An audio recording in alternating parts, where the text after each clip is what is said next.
Welcome to part 2 of price determination for horticultural products in Australia. Hi, I'm David Monkton. The material for this lecture has been developed by Dr. Malcolm Wegner from the School of Agriculture and Food Sciences at the University of Queensland. Wholesale prices. Wholesale prices are predominantly set by the central wholesale produce markets. As an illustration of this lecture focuses on the Brisbane produce market. It is the most important centre for the marketing and distribution of fresh fruit and vegetables in Queensland. It is the centre for selling and distribution of produce that is trucked, railed, shipped and flown from throughout Australia and overseas to the Rocklea site. There are 54 primary fruit and vegetable wholesalers, 1 nut seller, 2 egg wholesalers and 4 flower wholesalers operating at the site, as well as an additional 90 support businesses, which together act as a clearinghouse for about 7,000 growers who supply produce.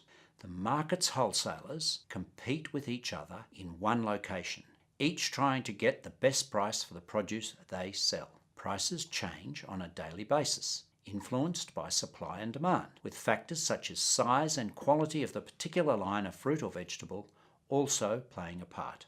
About 1,000 buyers, including fruit and vegetable retailers, secondary wholesalers, providores, restaurants, cafes, food service businesses and exporters source their fresh produce requirements from the Brisbane market. These buyers usually inspect the wide variety and range of products available and compare various grades and prices to ensure they are getting the best produce available at fair market price on the day. General public is able to buy in the market for limited times on a couple of days of the week. Central markets play a vital role in the establishing of wholesale prices.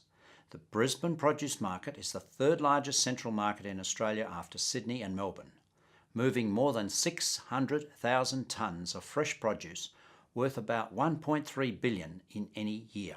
The Board of Brisbane Markets Limited recently announced its financial results for the half year ended 31 December 2016 with a net profit after tax of $10.3 million.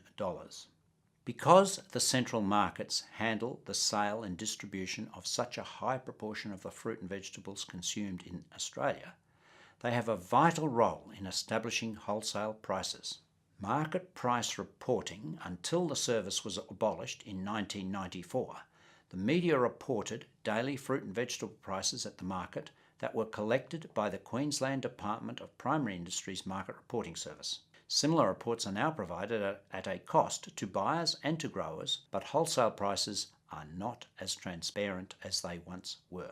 What prices are reported? Daily market prices reported by the Market Information Service in conjunction with Brisbane Market Produce Surveyors are wholesale selling prices. These are the prices paid by greengrocers, secondary wholesalers, supermarket chains, providores, etc., buying in the Brisbane markets on the day. Market reports are used extensively throughout the commercial sector of the industry to validate the fairness of prices paid for produce, especially in third-hand transactions. This high level of usage and resultant scrutiny provides an ongoing check on the accuracy of the information.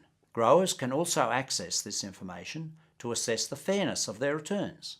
However, they need to be mindful that wholesale selling prices are subject to deductions for selling fees and some other charges when returns are being calculated.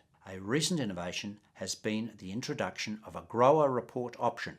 Subscribers to market reports and historic market data need to understand that the information is sourced from the selling floor through experienced reporters interviewing as broad a cross-section of sellers as possible. However, it is not a complete record of each and every sale of the day and should be regarded as an independent guide to the trading activity on the day rather than a record of actual sales. While most of the fruit and vegetables in Australia moves through the central market system, there has been increasing quantities of produce sold directly from farms to the major retail sellers, especially the supermarkets.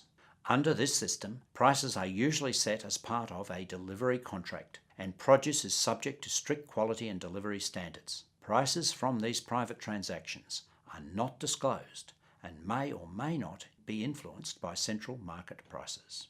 Horticultural Code of Conduct. The Horticultural Code of Conduct is a mandatory industry code prescribed under the Competition and Consumer Act of 2010 that sets out regulations for the way growers and traders, merchants and agents, trade in horticultural produce. It sets the rules that growers and wholesalers must follow when they do business with each other. In the early and mid-2000s, there was concern over the growing emergence of the retail chains on the way they dealt with suppliers, along with concern about selling practices at the central markets. After many investigations and inquiries by parliamentary committees, the ACCC, the Productivity Commission, academic researchers and others, a mandatory code with a 10-year life was imposed on the wholesaling sector in 2007, but not on the retail chains. The original code disappointed all sectors of the horticultural industry because of its prescriptive regulation, which led to numerous reviews and further debate. It was reviewed in 2015 and a new version of the code replaced the older one from 1 April 2017. Who does the code control? It applies to growers sending produce to wholesalers, traders, who may also be known under the code as merchants, who buy fresh produce from growers for the purpose of resale, or agents who sell fresh produce on behalf of growers for a commission or fee. In the past, the code didn't apply to growers and traders who had signed agreements before the original code's introduction in 2007. But from 1 April in 2017, all growers and traders are covered. A 12-month transition period applies, and fresh produce wholesalers are the only on-sellers of fresh farm produce covered by the code, meaning the big supermarket chains and other retailers, exporters, processors, and those who deal in nursery products, trees, plants, seeds and flowers, haven't had the same onerous legislation imposed on them. The retail chains have their own code, but it's voluntary and looks nothing like the Code of Conduct.